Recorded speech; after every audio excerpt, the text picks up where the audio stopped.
Pertama-tama mari kita aktifkan dulu Microsoft Word-nya. Bisa menggunakan tampilan icon. Kalau tidak ada gambar icon seperti ini, bisa menggunakan Start All Program.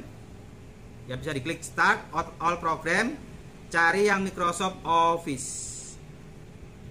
Start All Program, Microsoft Office. Oh, saya terlalu ke bawah ya, M. Lah, Microsoft Office, cari yang simbol M. Diklik. Nah, ini kalau kita mau mengawali pengetikan yang baru, hal pertama yang harus kita kuasai adalah kita mau mencetak di kertas apa. Jadi jangan fokus di kertas yang ada di komputer dulu. Fokus pertama itu di kertas yang akan kita gunakan mencetak, yang kita letakkan di printer. Supaya apa? Supaya nanti pada saat dicetak, tampilan yang ada di komputer kita betul-betul tercetaknya persis nanti hasil keluarnya di printer itu. Kalau tidak, dikhawatirkan di tampilan komputer kita sudah bagus tampilan ketikannya. Begitu tercetak mungkin terpotong, mungkin ketikannya terlalu kecil sehingga sisa kertasnya yang terlalu panjang sehingga tampilannya kurang bagus. Kenapa? Karena kertas yang ada di sini tidak kita samakan dengan kertas yang akan kita gunakan mencetak. Oke, sekarang kita tentukan dulu jenis kertas yang akan kita gunakan mencetak. Masuknya di mana? Masuknya di Pack Layout. Kita klik Pack Layout. Ini kalau mengetik pertama kali loh ya, ketikan baru. Kita atur, kita sesuaikan kertasnya dulu. Setelah Pack Layout kita klik Margin. Setelah kita klik Margin, akan muncul seperti itu, banyak pilihan. Boleh dipilih yang mana. Tapi kalau saya lebih senang kita menggunakan Custom Margin. Artinya kita bisa mengatur sendiri sesuai dengan yang kita inginkan dan sesuai yang kita butuhkan. Dan sehingga kalau sudah begini kita klik Custom Margin, muncul tampilan seperti ini. Pertama-tama kita pilih kertasnya dulu. Maka kita masuk ke paper. Di samping itu apa? Di sini tertera kertas apa? A4. Oke, saya ikut ke A4. Nah, kertas A4 secara umum ya, biasanya yang digunakan untuk ngetik itu ada dua jenis kertas. Ada A4, ada F4 yang lebih panjang dari A4. Ada A4, ada F4 yang lebih panjang. Ini F4, ini A4. Berarti kalau di laptop sampean atau di komputer sampean tertera A4, berarti kita akan ngeprint menggunakan kertas ini. Maka hati-hati lihat kertasnya. Kalau lupa, paling gampang diingat A4 lebih pendek dari F4. Ternyata kita mendapat perintah nyetaknya di kertas F4. Bagaimana cara kita merubahnya menjadi F4? Ada yang ingat? Ya, silakan. Ya. Wijaya ya ini yang ngomong. Ya. Jadi Wijaya masih ingat. Kok Wijaya? Panggilannya siapa sih enak biasanya? Chris. Oh ya, Chris. Bagaimana? Tadi Chris sudah memberikan masukannya bahwa ya ini Pak yang kita rubah kalau di sini nggak ada. Jadi kalau di sini nggak ada judulnya, makanya di paling bawah itu kan disediakan namanya custom size. Coba kamu lihat itu di paling bawah itu custom size. Berapa ukuran F4? Kalau A4 ukurannya 21 kali 29,7. Di sampulnya di sini ada.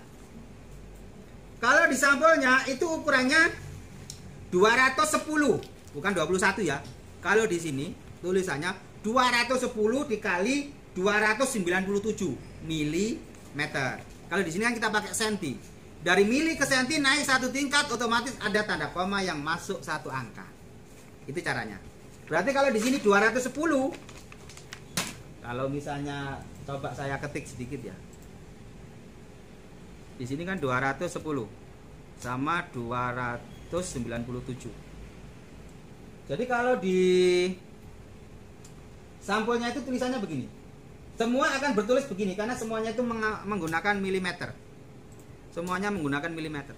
Jadi kalau beli kertas yang anu ya, maksudnya kertas yang ori, kan ada yang kertas bungkusnya plastik dong, nggak ada keterangannya itu ada. Tapi rata-rata pasti ada kok kertas itu ukurannya. Nah, ukurannya pasti tertulis seperti itu. Karena di komputer kita pakai sentimeter, karena dari mili ke senti ini naik satu tingkat, berarti kita kasih tanda koma di depannya satu. Celeng di sini koma, celeng di sini koma. Nah, makanya kalau A4 tadi 21, bawahnya 29,7. Gitu ya, kalau A4 tadi. Gitu ya. Paham di sini maksudnya? Nah, kalau 0 kan nggak usah ditulis kan nggak apa-apa. Kalau koma 0. Makanya kalau di laptop itu berbunyi 21 kali 29,7. Sekarang kalau kertas F4. Nah, ini sekali lagi kalau lupa ukuran kertas, lihat aja di sampulnya pasti ada. Kalau F4 di situ tertulis 215 kali 330. Ini juga ukuran yang harus dihafalkan. Jadi kalau diketik berapa ini? Saya masuk dulu ke sini ya. Saya masuk dulu ke sini, agak ke sini kan ya. Nah, biar kelihatan ini. Nah, ini loh maksudnya. Tuh. Sebentar, saya kembalikan ke A4 dulu. Nah, A4. Tadi kan begini kalau A4 kan. Sekarang kalau ke F4 berarti berapa di sini? Nah, koma nggak boleh ditulis secara manual ya. Diketik manual nggak boleh. Paling gampang pakai ini, tanda naik ke atas. 21,5. Kalau yang angka genap boleh ditulis, diketik boleh, dipakai ini juga boleh. Atau gunakan tab sekali untuk turun. Nah, sampai dia berwarna biru seperti ini, tinggal kita ketik 33. 21,5 kali 33 cm. Sehingga sekarang yang A4 tadi berubah menjadi tulisannya custom size atau ada yang folio. Sekarang setelah kertasnya kita pilih, oh berarti saya mau ngeprint pakai kertas apa? F4. Awas, nanti yang dimasukkan ke printer jangan salah, jangan ambil yang A4, tapi ambilnya yang F4. Nah, berikutnya, coba perhatikan di sini. Ini ada tanda garis tepi, peak border. Ini sudah tercetak garis tepinya. Maka kita harus bisa mengetik di dalam sini. Tidak boleh sampai nempel di warna biru. Berarti kita harus mengatur jarak kertas ke ketikan dari atas ke atas ini berapa, bawahnya berapa, samping berapa, samping berapa.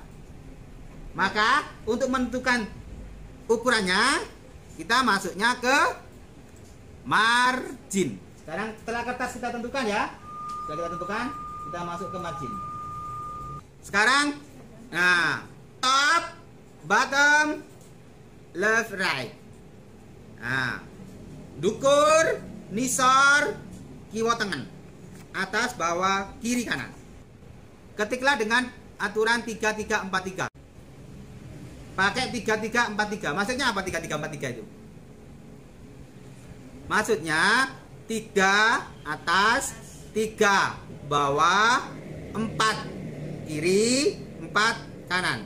3, 3, 4, 3. Nah, kayak ini.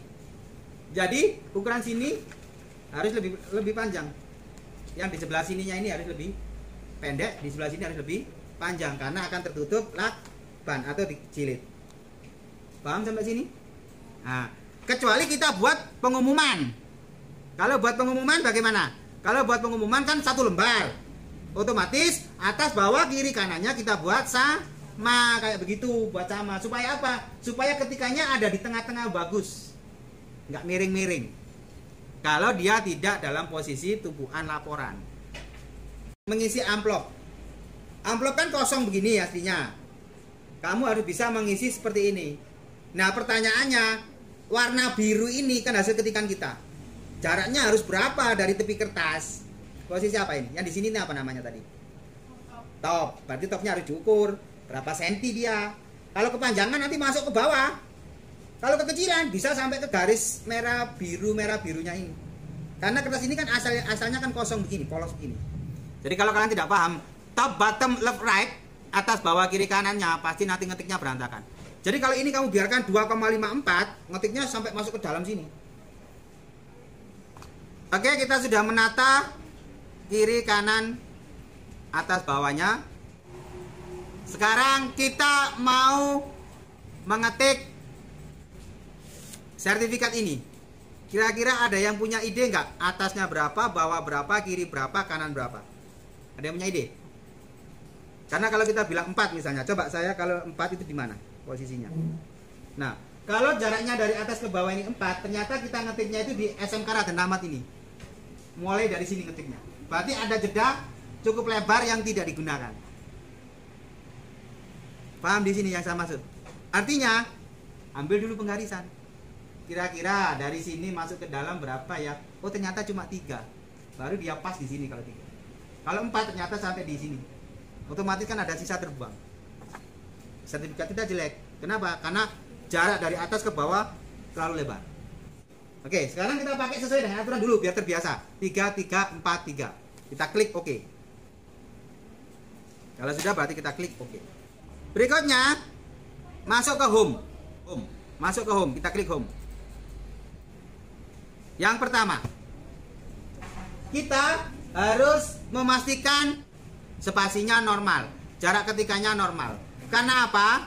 Biasanya ada kasus di beberapa laptop itu ukuran spasinya nggak normal, sehingga dia kadang jaraknya ketikan itu nggak bagus.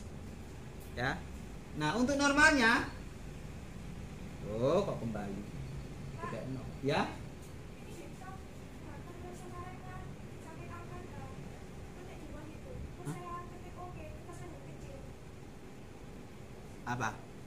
Apa muncul apa?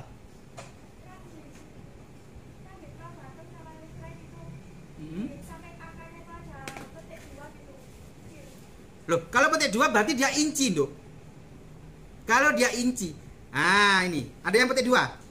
Misalnya gini ya. Oh, berarti saya buat punya saya juga petik 2 lah. Itu inci. Nah, itu beda lagi. Bentar. Saya buat ke inci dulu.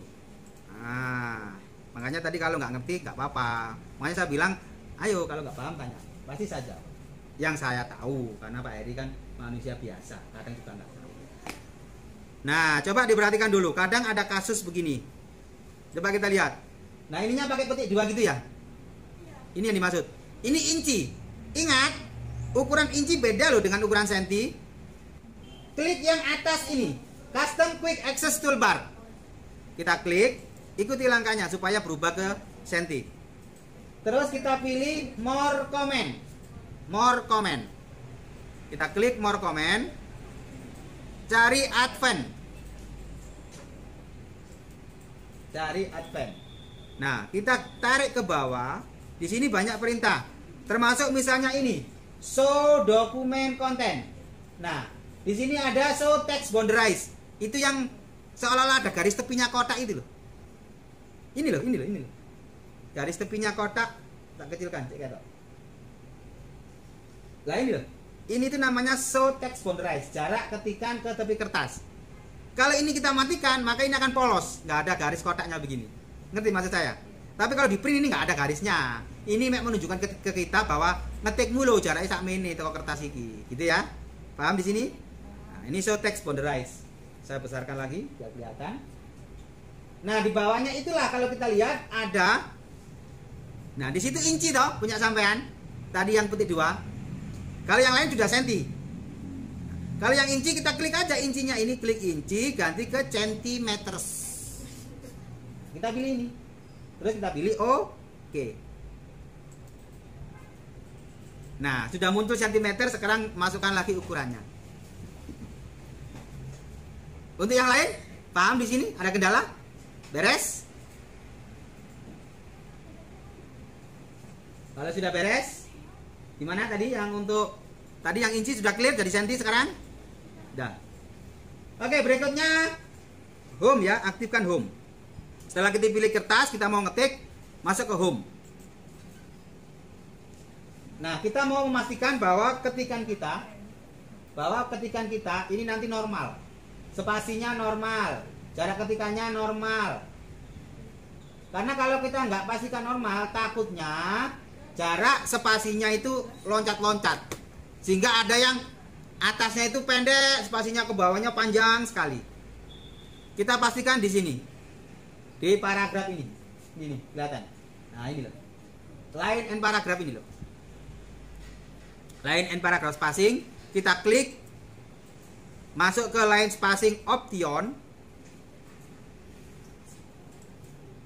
Nah, di posisi spacing ini perhatikan, pastikan before-nya 0, after-nya 0, posisinya single. Sehingga posisi teks nanti kita dalam kondisi standar normal. Kalau sudah 0, 0, single, oke. Ada beberapa tampilan mungkin yang perlu saya jelaskan sedikit. Ini font. Ini adalah jenis font yang mau kita gunakan. Ini biasanya anak-anak kalau buat laporan kan masih ngawur ya. Fontnya ngawur. Milih tulisan sing lucu, sing apik. Itu nggak boleh. Dalam urusan seperti ini nggak boleh. Kalau buat pengumuman nggak apa-apa. Tapi kalau buat laporan jangan. Buat makalah jangan. Kalau buat makalah pakai Times New Roman. Ini yang resminya. Jadi jangan asal pokoknya api. Nah ini pengumuman boleh. Misalnya lomba 17-an, pengumuman Karang Taruna. Boleh tulisannya di model yang macam-macam boleh. Tapi kalau membuat tugas, laporan, makalah itu jangan. Gunakan Times New Roman. Termasuk isinya. Kalau judul boleh ukurannya 14 ke atas. Atau dibuat 18 boleh. Kalau judul. Kalau makalah misalnya kan ada bab 1 begitu. Nah, boleh diperbesar. Tapi kalau untuk isiannya ukurannya pakai 12. Ini kalau isian. Ngerti nggak ini yang saya maksud? Kan kita ada kadang nulis bab 1 begitu. Itu boleh agak besar. Tapi setelah bab 1 kan ada poin A apa? Isian pendahuluan begitu kan? Isiannya itu ukurannya 12 saja. Ya nanti kita sambil coba ya. Terus ada B untuk apa? Tebal, I miring, U garis bawah gitu ya. Nah ini juga kadang dilupakan anak-anak. Ada rata kiri, ada rata tengah, ada rata kanan, ada rata kiri kanan. Kalau judul kayak bab 1 kita pakai rata tengah. Pakai rata tengah. Ini kalau untuk judul kan nulis bab 1. Kalau ngetik isiannya kita pakai rata kanan kiri. Ini yang biasanya nggak diatur anak-anak juga nih gaya makalah. Mesti iki yang dijarno murup. Kalau pakai ini berarti sebelah sini rapi, sininya nggak rapi. Kalau isi pakai ini. Loh, Pak, berarti ini fungsinya apa tong rata kiri? Ini kalau kita ngetik dalam tabel. Kalau di dalam tabel boleh pakai ini. Kenapa? Kadang kalau kita pakai ini ada jarak yang dipisah cukup panjang antara huruf itu, antara kata itu. Maka kita pakai rata kiri. Rata kanan untuk apa? Nulis angka. Kalau angka laporan keuangan kan semuanya rata ke kanan. Nah, kenapa harus kalau angka kita pakai ini supaya ratanya di sini. Misalnya kita nulisnya 1 juta, loh kok koma. 1 juta 100.000 10.000 1.000 100. Jadi ratusannya di sini posisinya semua, ribuannya posisinya di sini semua, jutaannya nanti di sini. Itu sebabnya kalau keuangan harus rata kanan. Kalau kita nggak atur ini nanti korat karet. Loh, 100 rupiah itu seolah-olah sama dengan 1 juta. Karena posisi angka satunya lurus. Maka dibuat rata kanan. Sampai sini kira-kira ada masalah? Lah inilah materi dasar. Kalau sudah bisa mengoperasikan ini, insya Allah pasti sampai sudah bisa membuat laporan. Terakhir kita akan memasukkan gambar. Barangkali ada gambar-gambar yang mau disisipkan. Oke, diperhatikan baik-baik. Kalau masukkan gambar berarti insert. Kita masuk ke insert. Insert kita klik. Nah, di situ ada pilihan, ada picture, ada clip art, ada shapes. Ya. Picture ini untuk memasukkan gambar yang kita simpan di file. Clip art itu gambar yang dipilihkan oleh laptop. Shapes itu gambar yang kita buat sendiri dengan pilihan yang ada. Kolom-kolom, kotak-kotak, bintang-bintang seperti ini. Misalnya kita mau dalam laporan itu menyisipkan foto. Kalau foto di mana posisinya? Kalau foto yang kita ambil picture. Nah, klik picture.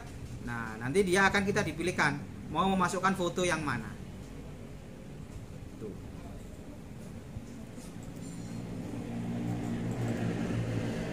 Kita masukkan foto yang ini misalnya. Jadi klik fotonya. Kemudian kita klik insert. Nah, itu kalau menyisipkan foto. Bagaimana cara menyisipkan foto di dalam teks? Dia masuk di format. Mau di border pakai ini. Ya, posisinya ditentukan oleh ini. Mau di mana dia ditaruh? Di tengah, di samping, di kiri, di dalam atau di mana terserah. Ini nanti lebih lanjut. Jadi kalau mau memasukkan gambar seperti itu. Ya, kalau mau mengecilkan ya gampang. Ini kan sudah ada, tinggal kita klik fotonya atau gambarnya. Nah, ini kan ada titik-titiknya. Tinggal kita tahan, klik di pojok, tahan, geser untuk mengecilkan atau membesarkan.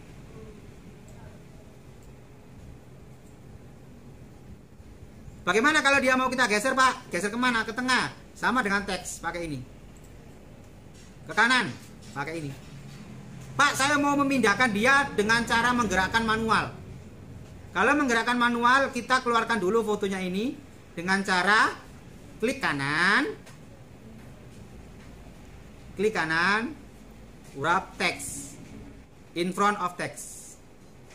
Atau kalau di menu format tadi, kita klik, kita format, posisinya kita pilih, terserah mau posisi di mana. Kalau di tengah ya begini, posisinya ada di tengah-tengah, gitu ya. Kalau dimunculkan digerakkan biasa pakai ini, wrap text. In front of text, di depan teks, in front, di depan. Nah, kalau udah begini kita bisa menggeser dengan mouse seenaknya kita. Mau kita bawa kemana foto ini, terserah. Begitu caranya.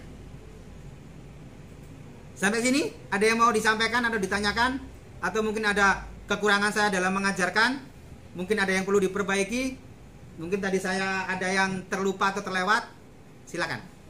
Kalau ada yang mau disampaikan.